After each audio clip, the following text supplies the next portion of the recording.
আসসালামু আলাইকুম রহমতুল্লাহি ওবরকাতুহু। সম্মানিত দর্শক, আওয়ামী লীগ সরকারের পতনের পর যে বিষয়টি সারা বাংলাদেশকে তোলপাড় করেছে সেটা হলো মবক্রেসি। মব নামক যে শব্দটি, এটি আমরা বই পুস্তকে পড়তাম এবং খুব অল্প সংখ্যক লোক এটি জানতাম। কিন্তু জুলাই আগস্ট বিপ্লবের পরে সারা বাংলাদেশে যে মব সন্ত্রাস শুরু হয়েছে, এটি কোনো অবস্থাতেই থামানো যাচ্ছে না। প্রথম দিকে এটি প্রলয়ঙ্কারী রূপে ছিল কেবলই মাত্র প্রাতিষ্ঠানিক কিছু কর্মকাণ্ড এবং রাজনৈতিক কিছু পট পরিবর্তন এবং পদপদবী কেন্দ্রিক।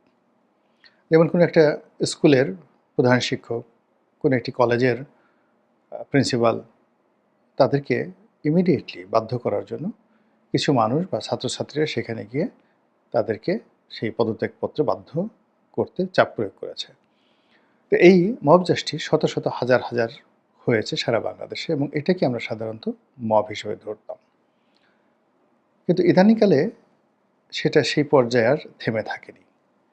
এখনকার এই মবটি আপনার মেয়েরা কেন বিড়ি খাচ্ছে?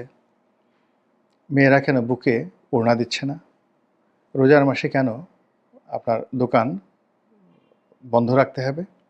খাবার দোকান ইত্যাদি নানা বিষয়ে মব তৈরি করার জন্য দলে দলে মানুষ রাস্তায় নেমে গিয়েছে। এবং যখন এই সকল মব হয়, সেখানে ধ্বংস সাধন হয়। কোথাও দোকানপাট ভাঙচুর, কোথাও শিক্ষা প্রতিষ্ঠান ভাঙচুর এবং কোথাও হাসপাতাল ভাঙচুর থেকে শুরু করে গাড়ির শোরুম আরও অনেক কিছু। ইন্টারনেটে যে সকল ছবি আসে, ভীষণ রকম ভয়াবহ দৃশ্য দেখা যায় না।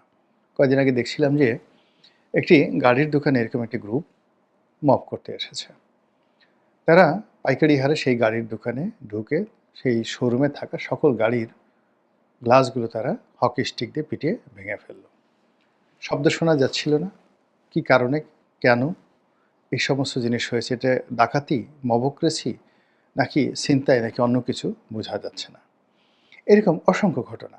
অমুক বাড়িতে যাকে বলা হয় আওয়ামী লীগের নেতা আছে, অমুক বাড়িতে অস্ত্র আছে, অমুক বাড়িতে টাকা আছে, এই কথা বলে নির্বিচারে রাত্রি ১২টা, ১টা হোক, ২টা হোক, ৩টা হোক, তারা সারা বাংলাদেশের সব জায়গাতে অপারেশন চালাচ্ছে। এবং আমাদের আইনশৃঙ্খলা রক্ষাকারী বাহিনী থেকে শুরু করে আমরা যারা সাধারণ মানুষ, আমরা কেউ জিজ্ঞাসা করতে সাহস পাচ্ছি না। এবং এই সকল মবের মুল্লুকের যারা অংশীজন, তারা এখন পর্যন্ত কেউ গ্রেপ্তার হয়েছে, কারোর বিরুদ্ধে ব্যবস্থা নেওয়া হয়েছে, এরকম কোনো ঘটনা ঘটেনি। কিন্তু অতি সম্প্রতি গুলশানের একটি ঘটনা সারা বাংলাদেশকে নাড়া দিয়েছে। সেই ঘটনাটি হলো সাবেক প্রধানমন্ত্রী শেখ হাসিনার যে রাজনৈতিক উপদেষ্টা ছিলেন ডক্টর এস.টি. ইমাম, প্রশাসনিক উপদেষ্টা। তো খুবই ক্ষমতাসম্পন্ন লোক ছিলেন। তো উনার সন্তান তানভীর ইমামের স্ত্রী, সাবেক স্ত্রী, তিনি তালাক দিয়ে দিয়েছেন। সেই স্ত্রী আবার অন্য একজন ভদ্রলোককে বিয়ে করেছেন। তো সেই বাড়িটিকে টার্গেট করে এক শ্রেণীর মানুষ মব তৈরি করলো এবং সেই বাড়ি ভাঙচুর করলো, সেই বাড়ির মধ্যে ঢুকে সব কিছু তছনছ করলো। সেই বাড়িতে কি আছে আর কি নাই, কি নিয়ে গেছে আর কি নেয়নি, এগুলো নিয়ে আলোচনা করার কোনো সুযোগ এই মুহূর্তে নেই। সবচেয়ে সৌভাগ্যের বিষয় হলো যে এই মবের সাথে অংশ যারা গ্রহণ করেছে, এরকম ৩ জন লোককে গ্রেপ্তার করেছে। কিন্তু অবাক করার বিষয় হলো যে তাদেরকে জেল হাজতে পাঠানো হয়েছে, কিন্তু পুলিশ তাদের বিরুদ্ধে রিমান্ড চেয়েছিল, অর্থাৎ তাদেরকে অধিকতর জিজ্ঞাসা করার জন্য রিমান্ড চেয়েছিল। কিন্তু আদালত তাদেরকে রিমান্ড দিতে সাহস পাননি বা দেননি, যেহেতু মাননীয় আদালত তারাই ভালো বুঝতে পারবেন। তো তারা এখন জেলে আছেন। আমরা যে ঘটনাটা জেনেছি পরবর্তীতে, সেটি হলো যে ওখানে মূলত যারা গিয়েছেন, এখানে কয়েকটি গ্রুপ কাজ করেছে। ওই বাড়ির একজন কেয়ারটেকার ছিলেন, সাবেক কেয়ারটেকার। তিনি মূলত এই মবের যারা হোতা তাদের সঙ্গে যোগাযোগ করে ওখানে নিয়ে এসেছেন এবং বলেছেন যে এখানে অঢেল টাকা রয়েছে। এই একটা গ্রুপ। আর একটা গ্রুপ বলছে যে ওখানে গুলশান বনানী বাড্ডা এলাকাতে বিএনপির একজন নেতা আছেন। যিনি ওই এলাকার আন্ডারওয়ার্ল্ড নিয়ন্ত্রণ করেন। অনেকেই তার নাম জানেন, সোশ্যাল মিডিয়াতে চলে এসেছে। তো এই ভদ্রলোকের সঙ্গে এই আন্ডারওয়ার্ল্ডের ডন এবং আগের থেকেই তিনি শক্তিশালী ছিলেন এবং নতুন এই প্রেক্ষাপটে তার ক্ষমতা আরও বহুগুণ বেড়ে গিয়েছে। তো সেই মিস্টার ডনের সঙ্গে তানভীর ইমামের যে সাবেক স্ত্রীর স্বামী, বর্তমান স্বামী, তিনি একটা থিয়েটার কোম্পানির মালিক, অর্থাৎ এই বাড়ির মালিক যিনি। তো তার একটা জায়গা সম্পত্তি নিয়ে বিরোধ চলছিল দীর্ঘদিন ধরে। তো এই ভদ্রলোকের নাকানি চুবানি খাওয়ানোর জন্য, তাকে একটা উচিত শিক্ষা দেওয়ার জন্য মূলত ওই আন্ডারওয়ার্ল্ডের যে ডন, তার দ্বারা লোকজন, কর্মচারী, কর্মী, তারপরে শুভানুধ্যায়ী, তাদেরকে তিনি পাঠিয়ে এই মবটি তৈরি করেছেন। ঘটনা যাই হোক না কেন, এখানে যা কিছু ঘটেছে গভীর রাতে প্রকাশ্যে ডাকাতির মতো। আগে যেভাবে আমরা জানতাম যে চিঠি দিয়ে ডাকাতি করা হয়, সন তারিখ দিয়ে, যে অমুক তারিখে তোমাদের বাড়িতে ডাকাতি করতে আসবো, থানা পুলিশ নিয়ে, মিলিটারি নিয়ে, পারলে তোমরা আমাদেরকে বাধা দিও। কিন্তু আসলে বাস্তবতায় এরকম চিঠি দিয়ে যারা ডাকাতি করতেন, খুবই শক্তিশালী ডাকাত, ফরিদপুর অঞ্চলে হতো, ভাটির অঞ্চলে হতো, বর্ষাকালে এই ডাকাতিগুলো হতো এবং পুলিশ কখনোই এই ধরনের ডাকাতদের বিরুদ্ধে যেত না। এর কারণ হলো বেশিরভাগ ক্ষেত্রে এরা নৌকা নিয়ে, আধুনিক অস্ত্র নিয়ে ওই সময়টাতে এতটা শক্তিশালী হয়ে আসতো, একটি থানার পক্ষে এর ধরনের ডাকাতদের সাথে যুদ্ধ করার মতো শক্তির সামর্থ্য থাকতো না। ফলে ওই ডাকাতরা এসে নির্বিবাদে, নিশ্চিন্তে, নির্ভাবনায় ডাকাতি করে সেখান থেকে চলে যেতেন।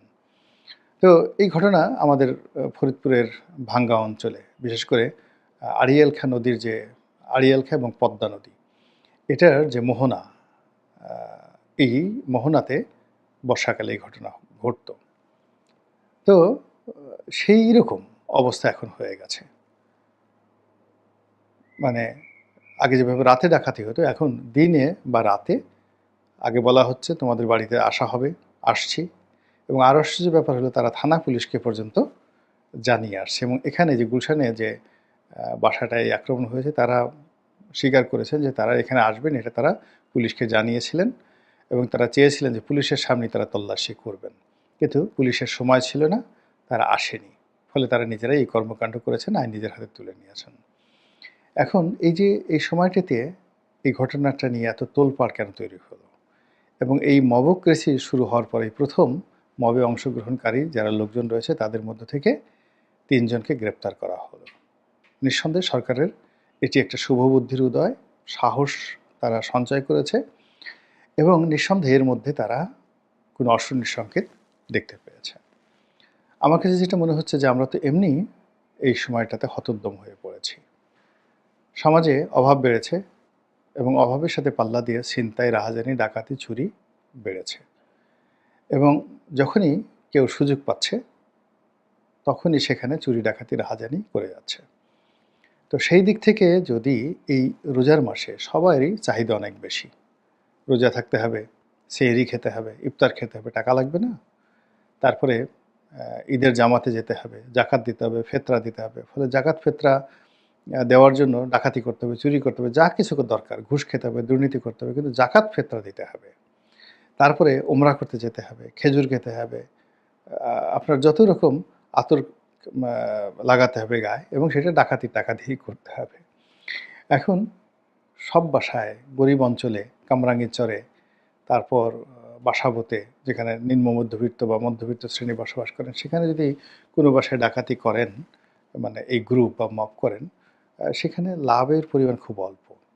কিন্তু যদি আপনি ঢাকার অভিজাত এলাকাগুলো, গুলশান, বনানী, বারিধারা, তারপরে বসুন্ধরা, ধানমন্ডি, এ সকল এলাকাকে আপনি টার্গেট করেন, কিংবা পুরনো ঢাকার যে সকল এলাকাতে ধনাঢ্য ব্যবসায়ী এখনও বাস করেন, যেমন বংশাল, তারপরে চকবাজার, নবাবপুর, এ সকল এলাকাতে এখনও আদিবাসী যারা ঢাকার অধিবাসী, বড় বড় ব্যবসায়ী, তারা কিন্তু পরিবার পরিজন নিয়ে, লোহার সিন্দুক নিয়ে থাকেন।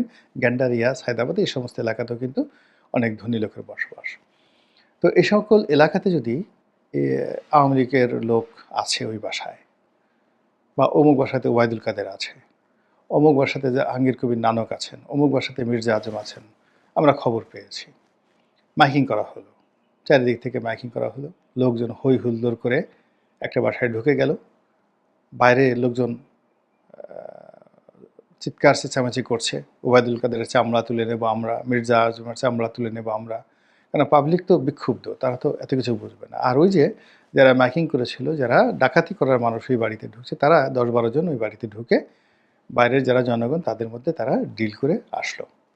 ১ কেজি সোনার গহনা ১০ জন ভাগ করে পকেটে নিয়ে আসতে খুব বেশি কষ্ট হয় না। ডলার থাকলে, টাকা থাকলে, মানে ওই বাসা থেকে তারা সমস্ত তল্লাশি করে এসে বলছে, না আমরা কোনো কিছু পাইনি। এরকম দিনে দুপুরে যদি মানে একটা বাসা, ধানমন্ডির একটা বাসা থেকে ১ কোটি টাকাও কেউ এইভাবে ডাকাতি করতে পারে, এভাবে মব সৃষ্টি করে। শুধু কৌশল দরকার। সেই কৌশল তারা যদি করতে পারে এবং করবে, যদি সরকার কঠোর না হয়, তাহলে এভাবে যদি ১ কোটি হয় আর ১,০০০টি বাসা এভাবে টার্গেট তারা করে, ১,০০০ ধনীদের বাসা টার্গেট করে গুলশান, বনানী, ধানমন্ডি থেকে শুরু করে বিভিন্ন এলাকাতে, তাহলে এখানে স্রেফ ১,০০০ কোটি টাকার ব্যবসা এই অল্প কয়েকদিনে। আর ১,০০০ কোটি টাকার এই ব্যবসা করে তারা সোনার মার্কেটকে উত্তাল করে দিতে পারে, ডলারের মার্কেটকে উত্তাল করে দিতে পারে, এবং তারা এই টাকা দিয়ে যদি খেজুর কিনতে যায়, খেজুরের মার্কেট উত্তাল হয়ে যাবে। তারা যদি বিদেশে ছুটি কাটাতে যায়, সব কিছু উত্তাল হয়ে যাবে। ফলে এই যে আমরা মবের নামে যে ডাকাতির মধ্যে পড়েছি, এই সময়টিতে একমাত্র রাষ্ট্র পারে আমাদেরকে সাহায্য করার জন্য। এবং আমরা এই যে বিপদের মধ্যে পড়েছি, এই বিপদের মধ্যে পড়ে আমরা কিন্তু কাউকে ক্ষমা করব না। পুলিশকে ক্ষমা করব না, সেনাবাহিনীকে ক্ষমা করব না, এবং ডক্টর মোহাম্মদ ইউনূসকেও ক্ষমা করব না। এবং সাধারণ মানুষ যখন রাগ হয়ে যাবে এবং ধৈর্য হারিয়ে ফেলবে, তারা সবাই কিন্তু দায়ী করবে ক্ষমতাধরদেরকে এবং বলবে যে এই সকল মব সৃষ্টি করে তোমরাও এখান থেকে কমিশন খেয়েছো। ফলে হঠাৎ করে আমি কিছু জানতাম না, আমি বুঝতে পারিনি, বা আমি পারিনি, এই সকল কথাবার্তা বলে আগামী দিনে কেউ তার দায় এড়াতে পারবে না। বরং আগামী দিনে জনগণের যে প্রতিশোধ, এখন যে প্রতিশোধ নেওয়া হচ্ছে আওয়ামী লীগের নেতাকর্মীদের উপর, তার চেয়ে অনেক অনেক বেশি হবে, ভয়ঙ্কর হবে। কাজেই সাধু সাবধান, তারা যদি যার যার অবস্থানে থেকে এই মবক্রেসি ওরফে ডাকাতি বন্ধ করতে পারেন, ততই দেশ জাতির কল্যাণ, এবং তারা যে অবস্থানে আছেন সেখান থেকে নিরাপদে তারা প্রত্যাবর্তন করতে পারবেন, অথবা নিরাপদে এখন যেখানে আছেন নিরাপদে থাকতে পারবেন। অন্যথায় তাদের এই রাজসিংহাসন, রাজপাট সব কিছু তছনছ হয়ে যাবে। মহান আল্লাহ আমাদের সবাইকে হেদায়েত দান করুন এবং হেফাজত করুন। আসসালামু আলাইকুম ওয়া রাহমাতুল্লাহি ওয়া বারাকাতুহু।